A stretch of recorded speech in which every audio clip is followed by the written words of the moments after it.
I'd like to start by saying this is not a joke. This is a holiday story from me to you. It was Christmas night. The year was 2007. The final one before grandmother's trip up to heaven. The family all gathered with our hearts filled with love, with no true knowledge of how soon Mother Dear would be looking down from above. But I truly believe on that cold night in December, I was given a gift that I shall always remember. With aunts and uncles and cousins more than 20, with brothers and sisters and babies on the plenty, I was sent a present not from old Saint Nick, for this was the year I saw my Uncle Frank's dick.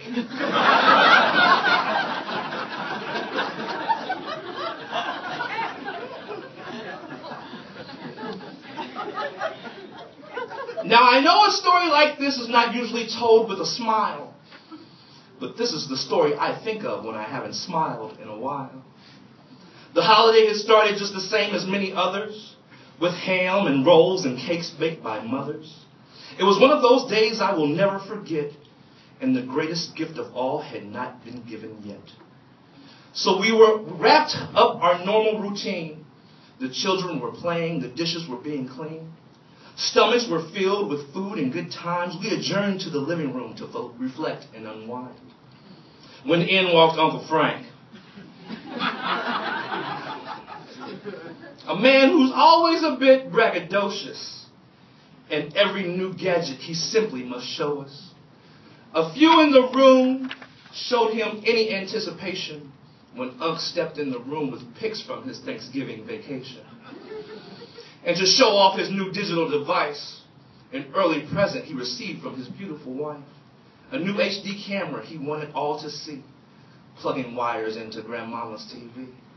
Pics of New York were all up on the wall, Statue of Liberty, Niagara Falls, Empire State, and even Times Square. In high definition, it was like we were there.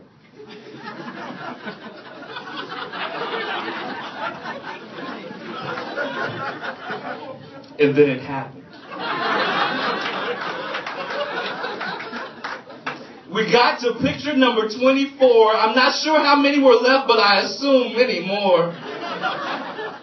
You know how they say with certain situations, things feel like they go in a slow motion, you know, like a car wreck, or you see somebody falling or something like that. People think speak over slow motion. There was like a pause button was hit.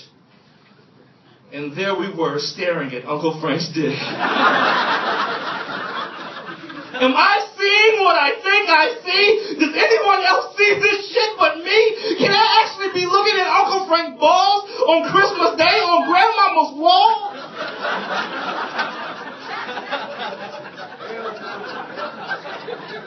Maybe I'm still high.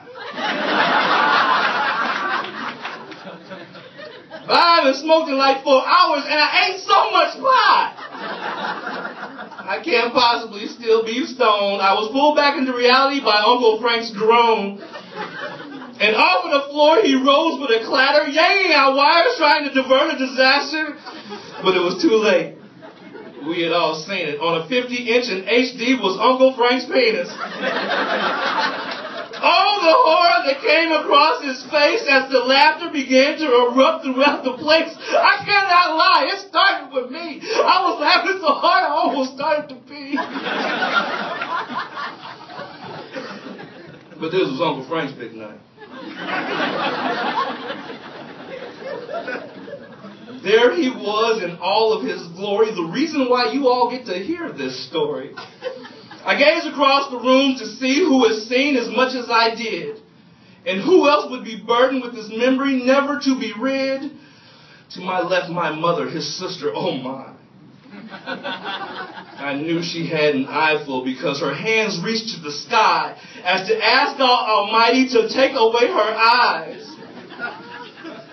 To my cousin on the right, Frank's oldest born. From the tears in her eyes, I can tell she was scorned. For her, I truly felt the worst. She never got the vomit smell out of her new Coach purse. Now, this wasn't a picture he could have taken himself. from the angle of his dangle, he would have needed some help.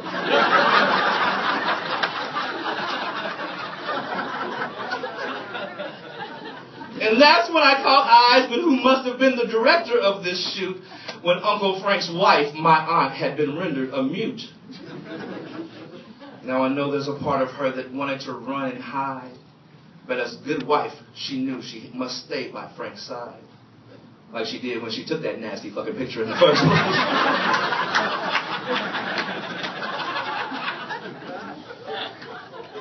And there was Grandmama, with her back to the TV the entire time. The true saving grace that helps me continue this rhyme.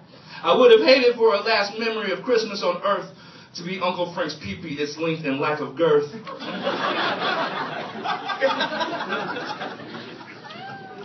Although she truly wanted to know what she had missed, still unable to form words, I just gave her a kiss.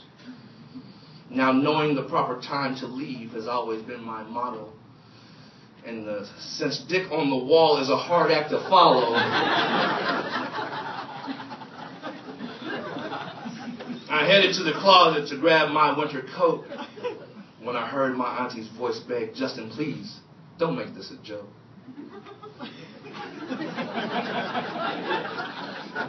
So the moral of this story has got to be, when you ask a favor of me, be careful of the words you choose, because this has not been a joke, but a holiday story from me to you.